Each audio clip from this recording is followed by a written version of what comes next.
The haunting tale of the princes in the Tower remains one of the most mysterious chapters of British history. The truth of their fate eludes historians even today. Several theories have emerged, each with its evidence, counterarguments, and supporters. In the aftermath of King Edward IV's death in 1483, his young sons, 12-year-old Edward V and 9-year-old Richard of Shrewsbury, vanished in the Tower of London. Since the prince's disappearance, various accounts have surfaced, each presenting a different narrative about their fate. Theory 1. Richard III and Sir James Tyrrell. The most famous theory implicates Richard III, supported by accounts such as that of Sir Thomas More. After Edward IV died, Richard, as Lord Protector, took the young princes into his custody and had them confined in the Tower of London, ostensibly to protect them. False promises of Edward V's coronation never materialised. Richard then claimed that his brother's marriage was illegitimate, making his children bastards and ineligible to rule. This allowed him to seize the crown for himself and have his nephew declared an illegitimate usurper. It posits that Richard ordered the assassination of his nephews to ensure his claim to the throne was incontestable. Sir James Tyrrell, a trusted servant of Richard, reportedly confessed under questionable circumstances in 1502 to orchestrating the murder on Richard's orders. The confession was noted and popularised by Tudor chroniclers, seeking to solidify the unfavourable portrait of Richard III. However, skeptics argue against this theory. They point out that Tyrrell's confession came under duress, casting doubt on its authenticity. Furthermore, the Tudor dynasty had a vested interest in blackening Richard's name to legitimise Henry VII's rule.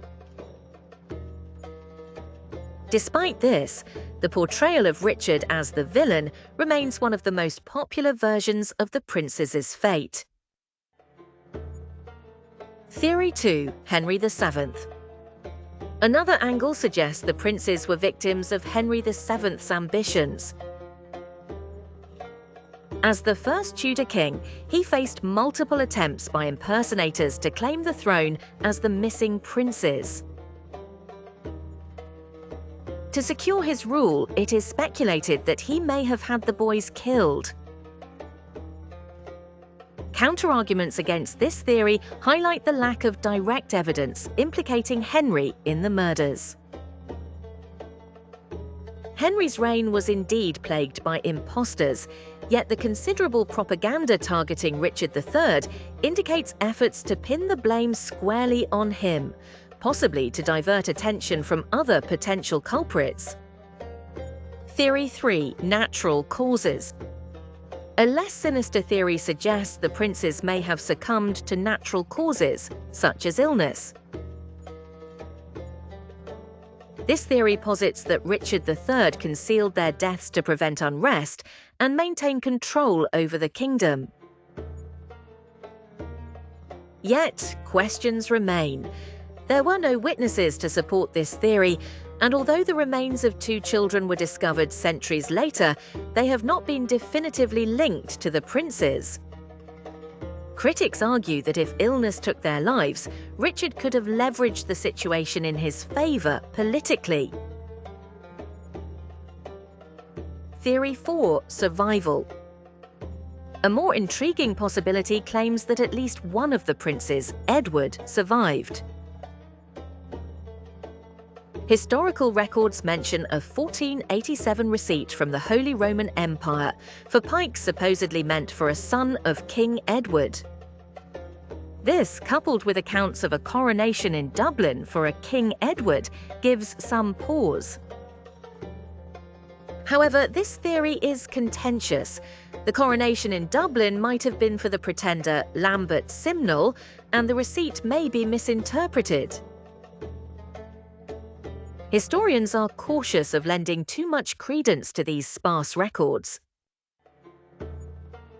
What we do know is that the princes in the Tower were last seen in the summer of 1483.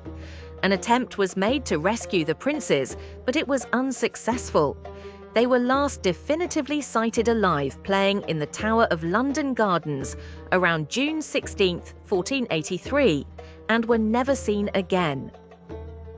Their uncle Richard III was crowned on the 6th of July, 1483. What happened to the princes remains an immortal mystery. Was it a lust for power, unfortunate illness, a plot of treason, an ultimate betrayal, or a happy ending? As historical detectives continue to unravel the past, the enigma of the princes remains, inviting conjecture and debate, leaving the shadows of the tower longer and darker still. Thank you for watching. Make sure to like and subscribe for more royal history at your fingertips.